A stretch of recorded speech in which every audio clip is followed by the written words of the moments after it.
안녕하세요. 김동섭입니다. 5월 6일 아침 시황 하도록 하겠습니다.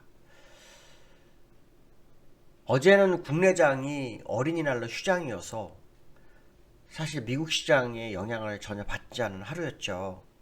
아시겠지만 미국 시장은 우리나라 그 어린이날 들어가기 전날 FOMC 회의를 하면서 금리 인상을 0.5%를 했어요. 그 다음에 양적 긴축도 이제 6월부터 진행한다. 뭐 이런 얘기가 있었는데, 중요한 것은 뭐냐면 그 내용이 덜 매파적이었다? 뭐 이런 느낌으로 급등을 하는 모습이 있었고, 오늘 새벽에 끝난 미국 시장은 급락을 하는 모습이 있었습니다. 전날 급등했던 이유는 아까 말씀한 덜 매파적이었다라고 했는데요. 제롬 파월의 언급이 아주 중요했었습니다. 제롬 파월이 무슨 얘기를 했었냐면요. 지금 시장에서는 그 연방기금 선물에서 6월달에 금리 인상 0.75% 가능성은 95%까지 얘기를 하고 있었는데, 제롬 파월이 0.75%의 금리 인상은 없다라고 선을 그었죠. 그러니까 시장에서는 예상 0.75%의 금리 인상, 6월달에 0.75%의 금리 인상을 예상하던 투자자 입장에서는 주식을 매수할 수 있는 어떤 마인드가 생겼던 거죠. 그러니까 물론 이것이 뭐 추세적으로 상승 그하고는 전혀 상관이 없었고, 이제 심리적인 부분이었다고 봐야겠죠.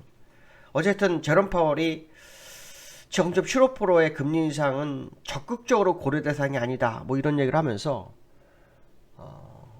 과거 연준 의장의 볼커 같은 행보는 없을 거다라는 뭐 분위기로 시장을 이끌었다고 합니다. 그것이 미국 시장을 급등으로 끌었죠.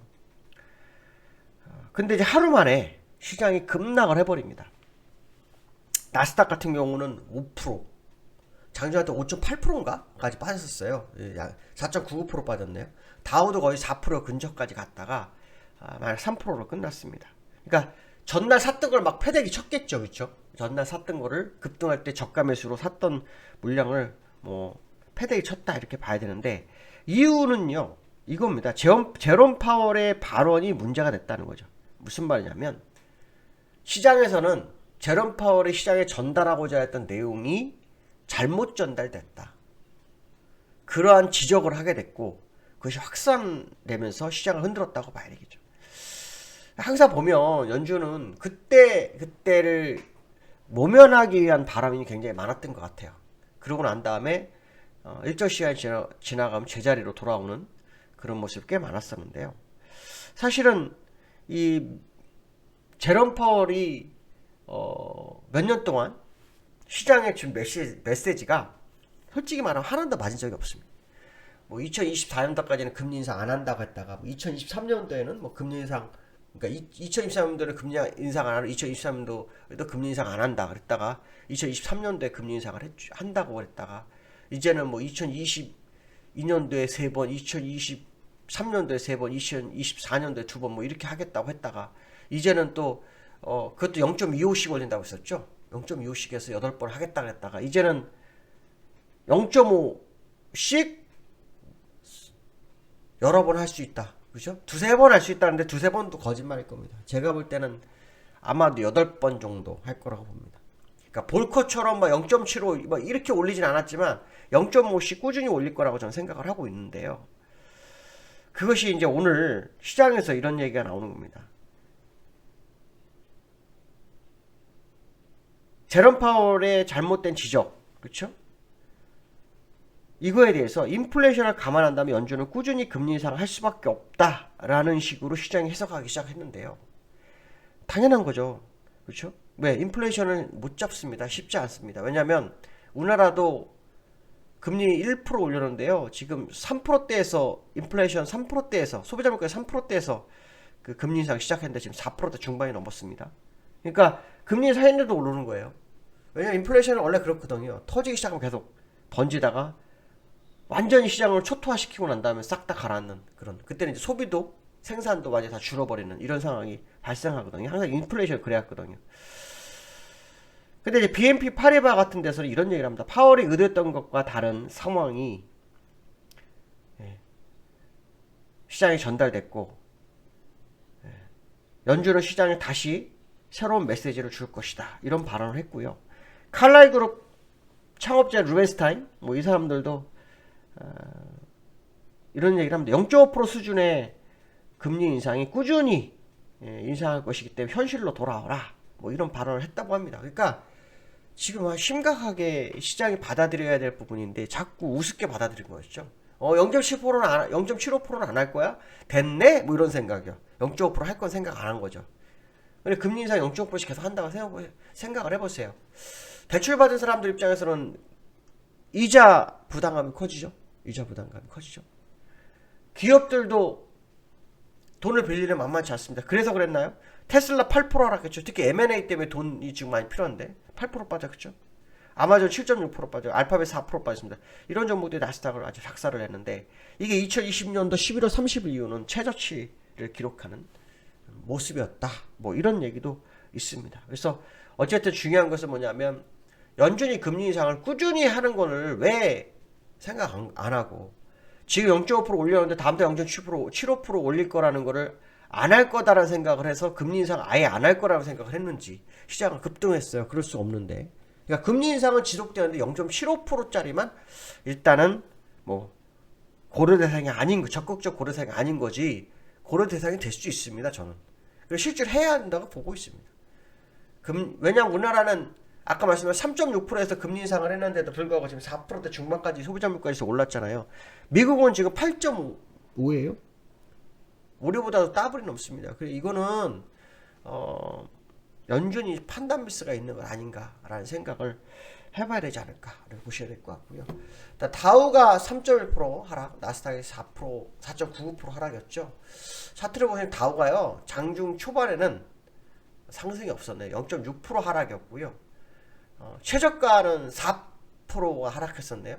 그 다음에 종가는 3.1% 정도로 마감했습니다. 그래서 양봉 3개를 싹 다 메워주는 캔들이 나온 하루였다. 아직 뭐 여기를 안 깼기 때문에 뭐 시장에서는 아직 괜찮아 이런 생각할 수 있겠지만 요게 잘못된 거거든요. 이걸 깨고 여기까지 왔다라는 게 중요한 거죠. 그 얘기를 못하면 추세적인 부분일 거다. 이 생각 한번 해볼 필요성이 있고요. 그 다음에 나스닥 한번 봐야겠죠. 나스닥도 오늘 장중에요. 장 초반에 1.3% 하락해서 출발했고요. 장중한테 6%가 하락했었네.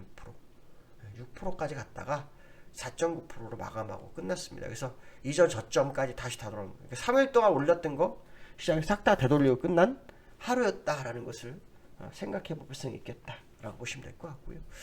어쨌든 미국 시장은 금리 인상이 본격적으로 시작됐다라는 것만큼 의심할 수 없고 그 얘기는 결국은 어저께 뭐 0.75% 안 한다고 했다고 해서 금리 이 주가가 오른 거는 말이 안 되는 거죠.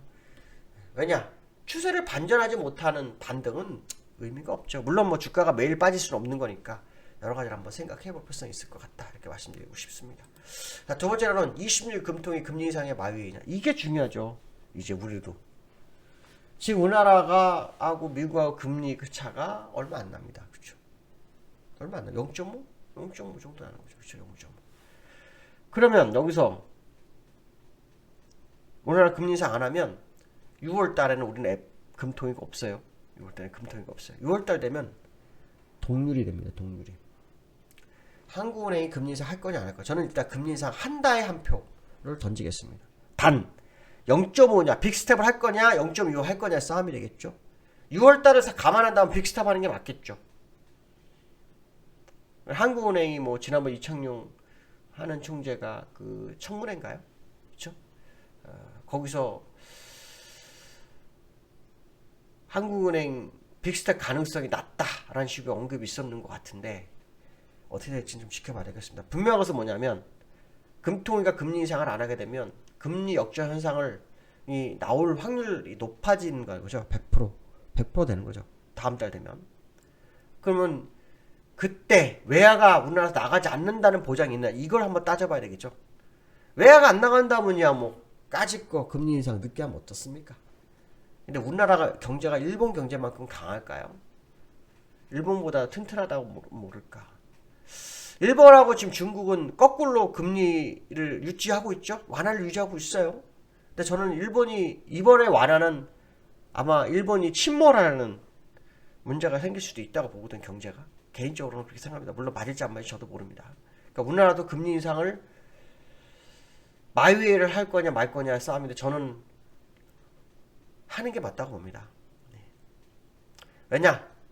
역사를 되돌아보면 금리 인상을 하고 금리 인하를 하고 반복했던 미국은 강대국을 계속 유지했지만 일본은 G2에서 미끄러졌다는 거죠. 계속 마이너스만 유지했지 의미가 없었던 겁니다. 그렇기 때문에 그냥 정상적으로 움직이는 게 맞다. 뭐 이런 얘기 해드리고 싶습니다. 세 번째로 여기환율이요. 장중에 1274원 터치를 했어요. 코스피가 그럼 어떻게 될까 생각해야 되겠죠.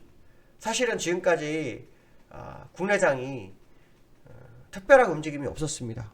제가 사실은 지금 이게 오늘 녹음을 조금 일찍 했어요. 7시쯤에. 평상시 7시 조금 넘어서 했거든요. 왜냐하면 이게 HTS가 그 시간 되면 싹 다 바뀌어요. 7시 넘어가면서. 그런데 조금 시간이 일찍 오늘 일찍 좀 일이 있어서 빨리 녹음을 좀 했는데 지금 제가 코스피를 못 보여드릴 것 같습니다. 이게 지금 이 확인하면 업데이트를 하면 싹 다 바뀌거든요. 그래서 죄송하고요. 일단 코스피 여기환율은 1274원까지 갔어요. 그러면 오늘 종가는 1269원에 끝났거든요. 저는 이제 환율이 국내장에 충분히 영향을 저는 미칠 거라고 보고 있거든요. 네, 환율이 충분히 국내장에 영향을 미칠 거라고 저는 판단하기 때문에 아직까지 미치지 않았던 모습이 이제 저는 서서히 반영을 할 거라고 좀 판단하고 있습니다. 그래서 환율이 올라갔던 거, 네, 환율이 올라갔던 거, 그리고 올라가면서 주가가 내려가지 못했던 거, 이 부분에 대해서 아마 우리는 앞으로 관심 있게 봐야 될 거다. 이렇게 말씀 좀 드리고 싶고요. 오늘은 일단 뭐 금요일이죠. 오늘 끝나고 다음 주가 되게 중요할 것 같아요. 저는 다음 주 원래는 유료 회원들한테는 뭐 그저께부터 무슨 얘기를 한 게 있지만 여러분들 얘기한다면 뭐 다음 주부터 정말 중요하지 않을까. 오늘도 매우 중요하겠죠. 뭐 시장 흐름 한번 지켜보시면 될 것 같습니다. 오늘 여기까지 하겠습니다. 감사합니다.